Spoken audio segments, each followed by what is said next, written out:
बिस्मिल्लाहिर रहमानिर रहीम।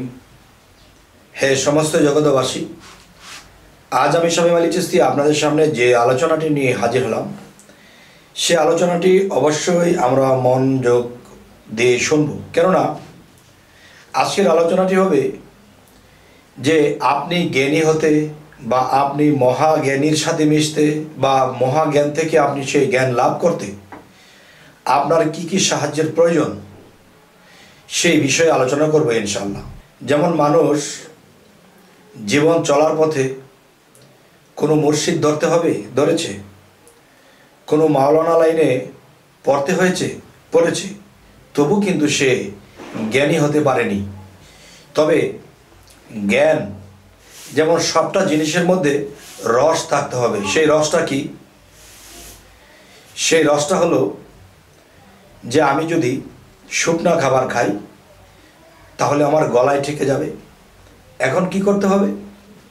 সেই খাবারের সাথে যদি আমি পানি বা রসালো সিস্টেম করি তাহলে গড়গড় করে খেয়ে ফেলতে পারো। ঠিক মানুষ যখন মুর্শিদ ধরে কিংবা মাদ্রাসা লাইনে পড়ালেখা করে তারা প্রখ্যাত জ্ঞানী হতে পারে না। এই কারণে হতে পারে না, দেখেন, জ্ঞান জিনিসটা হলো আল্লাহর দান। কারো মনের মধ্যে একটা বিষয় কাজ করে যে আমি অনেক বড় জ্ঞানী হব, কিন্তু সে জ্ঞানী হতে পারে না। বরঞ্চ তার যে জ্ঞান, সেই জ্ঞানে চলতে গিয়ে মানুষের কাছে লাঞ্ছনা বঞ্চনাই হতে হয় এবং অজ্ঞানী বলে মানুষ আমাকে ধিক্কার দেয়। তাহলে জ্ঞানী তো হওয়া গেল না। তাহলে আমি বলবো অবশ্যই একজন কামেল মুর্শিদ ধরতে হবে। ধরার পর কি করতে হবে?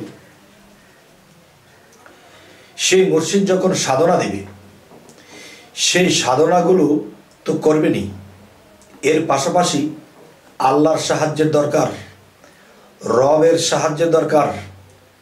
ইয়া আলিমও, যে এলেম, আল্লাহ তাআলার এলেম আমার মধ্যে জ্ঞান অর্জন করিতে হলে সেই আলেমও যিনি, তাকেও আমাকে স্মরণ করতে হবে।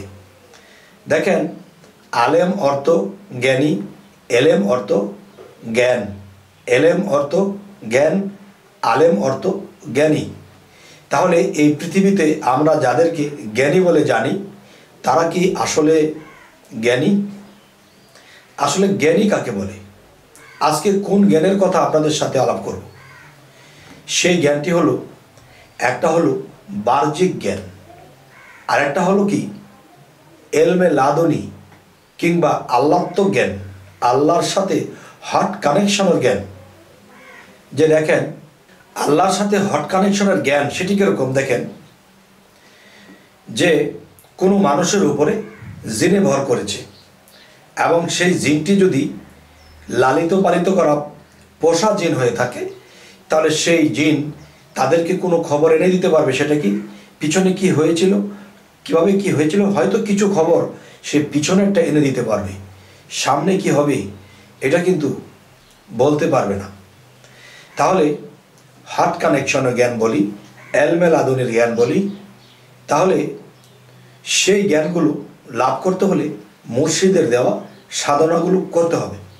আচ্ছা, সেই সাধনাগুলো করলে কি হবে? আপনার ভিতরটা পরিষ্কার হবে এবং আপনি আল্লাহর দিকে রওনা দিবেন। কিন্তু আল্লাহত্বক যে জ্ঞান, সেই জ্ঞানটা কিন্তু আপনার মধ্যে এখনো প্রবেশ করেনি। তাহলে এর জন্য কি করতে হবে? মানব সেবা, সাধনা, মুর্শিদ ভজনা, আল্লাহর ইবাদতের পাশাপাশি যে মানুষের সেবা তো করতেই হবে, মায়া মহব্বত রাখতে হবে মানুষের প্রতি, সুপথের দিকে মানুষকে দেখাতে হবে। এরপরে নিজের অনেক কষ্ট হবে, তারপরে এটা ধরে রাখতে হবে। আচ্ছা, এর পাশাপাশি যখন আপনি সাধনা করবেন তখন কি হবে? আপনি যদি মনে করেন যে হ্যাঁ, আমার ব্যারিস্টারি জ্ঞান লাগবে, আমাকে পুস্তকের জ্ঞান যেন আমার মাথার মধ্যে ধরে রাখতে পারি, যখন যেটা সেটা আমার মুখ দিয়ে বের হয়ে আসবে, এরকম জ্ঞানের চিন্তা ভাবনা যদি কেউ করে তাহলে কি করতে হবে? যে আপনি রাতের গভীর যখন হবে 2টার পর, তখন আপনি যে আল্লাহ তাআলার ধ্যান তো করবেনই, তার মধ্যে কি করতে হবে? ইয়া আলেমু, ইয়া আলেমু, যে এই ইয়া আলেমু যে কথাটি, এর মধ্যে, এই নামের মধ্যে আল্লাহত্ব জ্ঞান মিশ্রণ আছে, যা পিছনে কি হয়েছিল, সামনে কি হবে, সেই খবরটুকু আল্লাহর দয়ায় পেয়ে যাবেন যদি ইয়া আলেমু জ্ঞান আপনি করতে পারেন। আর যে কোনো জিনিস আপনি শুনবেন তা আপনার মুখস্থ হয়ে যাবে, যে আপনি একটা বই পড়েছেন বা আপনি কিছু একটা পড়ার পরে আপনি জায়গা মতো গিয়ে লিখবেন, ভুলে গেছেন, কিন্তু সেই স্মরণশক্তি এসে যাবে যদি ইয়া আলেমুর জ্ঞান আপনার মধ্যে এসে যায়। তবে সাধনার পাশাপাশি এই ইয়া আলেমু আপনি কমপক্ষে 171 বার, 171 বার রাত্রে জপনা করবেন। আর যদি বেশি করেন তাহলে 571 বার করুন। তাহলে কি হবে, যে আপনার এই জ্ঞানের যে একটা যোগান এই ইয়া আলেমু নামের মধ্যে পেয়ে যাবেন, আর আল্লাহ আপনাকে সাহায্য করবে। গেল একটা।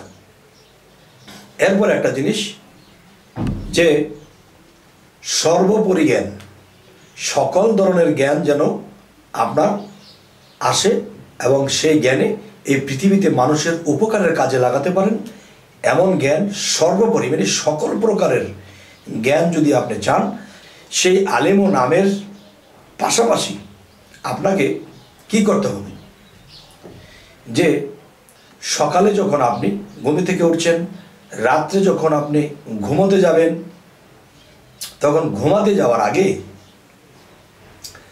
আপনি কমপক্ষে রব্বি জিদনি ইলমা, রব্বি জিদনি ইলমা কমপক্ষে 170 বার কিংবা 171 বার পাঠ করে ফুঁক দিবেন, মাথাটাকে মোছেও করে দেবেন। হে রব, আমায় জ্ঞান দান করুন। জ্ঞান কোথায় দেবে? মস্তিষ্কে দেবে। তাই সেই নামের অংশটা দিয়ে আপনার মাথাটাকে মুছে দেবেন। সকালে যখন ঘুম থেকে উঠবেন তখন এই নামটি 171 বার পাঠ করে আবার হাতে ফুঁক দিয়ে সর্বোপরি জ্ঞান আপনার হবে। আপনি পরীক্ষা দেবেন, পরীক্ষার হলে বলে যান, স্মরণ শক্তি প্রখর হয়ে যাবে। একদিকে ইয়া আলিমুর জ্ঞান, আরেকদিকে রব্বি জিদনি ইলমা, হে রব আমায় জ্ঞান দান করুন। দুই দিকের সাপোর্ট আবার আছে কি? মুর্শিদের দেওয়া সাধনা। তাহলে হয়ে যাবেন অনেক বড় জ্ঞানী। অবশ্যই আল্লাহ কাউকে ঠকায় না। আল্লাহ এই নামের গুণে আপনাকে অনেক বড় জ্ঞানী বানিয়ে দেবে এবং সেই জ্ঞানীকে মানুষ চিরকাল মনে রাখবে যে এই ব্যক্তির এই জ্ঞানে আমার এটা হয়েছে, এই ব্যক্তি এই কথাটা বলেছিল, এটা হয়ে গেছে। বিভিন্ন প্রশংসা মানুষের মধ্যে শুরু হবে এবং আপনি যখন মৃত্যুবরণ করবেন, মৃত্যুর পরেও আপনার জন্য কাঁদবে। এই পৃথিবীতে কোনো মানুষ যদি আপনাকে স্মরণ করে 2 ফোঁটা চোখের পানি ফেলায়, তখন আল্লাহ বলবে এই লোকের দ্বারা এই মানুষটি জ্ঞান লাভ করেছিল, উপকৃত হয়েছিল, তাই তাকে ভেবে আমার কাছে দোয়া করেছে। তাহলে বলুন, আপনার জীবনে যদি কিছু পাপও থাকে আর জগতের কোনো মানুষ যদি আপনাকে মৃত্যুর পরেও স্মরণ করে 2 ফোঁটা চোখের পানি ফেলায়, আপনি কখনো দোজকবাসী হবেন না। কেননা আপনি মানব সেবা করেছিলেন, সেটা সম্পদ দিয়ে, গায়ে খেটে, জ্ঞান দিয়ে, 3 প্রকারেই মানুষকে সেবা দিয়েছিলেন। আর আল্লাহ কিন্তু মানব সেবায় খুশি। আচ্ছা, তারপরও সেই লোকগুলো দোষী কারা? যারা আল্লাহর ইবাদতে মগ্ন, নামাজে মগ্ন, কিন্তু এতিম অসহায়দেরকে সাহায্য করে না, সহযোগিতা করে না, গলা ধাক্কা দিয়ে তাড়িয়ে দেয়। এই জন্য আল্লাহ বলেছে, দুর্ভোগ সেই ইবাদতকারী, দুর্ভোগ সেই নামাজকারী যারা এতিমের গলা ধাক্কা দিয়ে তাড়িয়ে দেয় এবং অন্ন বস্ত্র দানে উৎসাহ দেয় না। তাই আমি বলবো, পৃথিবীতে বেঁচে থাকতে হলে আল্লাহর ইবাদত সাধনা তো করতেই হবে, কিন্তু এর পাশাপাশি যারা মানব সেবা করতে পারে তাদের জীবন ধন্য হয়ে যাবে। তবে হে সমস্ত জগৎবাসী, আজকের এই আলোচনাগুলো এই জন্যই করলাম, যেমন অনেকে ভাবে যে আমরা চেষ্টা করলেও তো আল্লাহর সেই গভীর জ্ঞান লাভ করতে পারি না, কিন্তু আল্লাহ কিন্তু এই 99 নামের মধ্যে সেই গুণ ক্ষমতা দিয়ে রেখেছে, কিন্তু আমরা কিন্তু সেটা করি না, বুঝি না, অবহেলায় চলি, খেয়াল করি না। অবশ্যই আজকের এই কথাগুলো কেউ যদি মানতে পারে, দেখবেন 41 দিনের ভিতরে আপনার জ্ঞানের প্রখরতা বেড়ে গেছে। কিন্তু এটা ছাড়বেন না, চালিয়ে যাবেন, দেখবেন ইনশাল্লাহ আল্লাহ আপনাকে জ্ঞানের স্তর কত উঁচুতে উঠিয়ে দেয় এই পৃথিবীতে, এই ইতিহাসে, এমনকি আপনার নামটাও থেকে যাবে আল্লাহ যদি সহায় হন। তবে হ্যাঁ, আজকের এই আলোচনা আপনাদের কেমন লাগলো তা জানাবেন, এবং সামনে কি ধরনের আলোচনা চাইছেন সেটাও জানাবেন। আমাদের এই চ্যানেলটিকে সাবস্ক্রাইব করে রাখবেন, ফেসবুক হলে অবশ্যই ফলো করে নেবেন। সকলেই ভালো থাকবেন। আল্লাহ হাফিজ।